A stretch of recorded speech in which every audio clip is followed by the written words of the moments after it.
Shoppers at Garrity's and Kaiser Oak Shopping Center in Scranton are preparing for what meteorologists say could be the biggest snowstorm the Northeast has seen in years.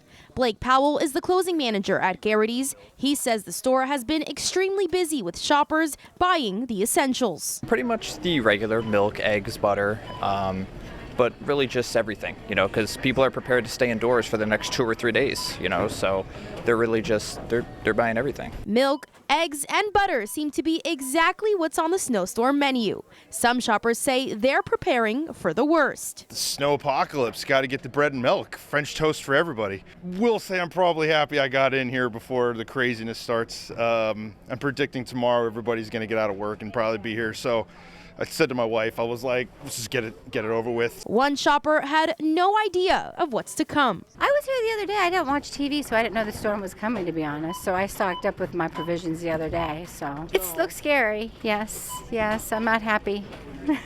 Garrity workers say while the store is busy, they're prepared to get an even bigger rush of shoppers just before the storm is set to roll in Saturday night. It's probably going to be a lot busier than it is today because the further we get closest to the storm, the more business we're going to get. So I think the storm is supposed to come in Saturday night.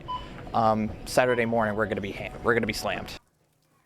It's a tale as old as time. Shoppers, much like myself, will most likely be pouring into Garrity's for those last-minute items. I'm Valeria Quinones, live in the newsroom. Back to you guys.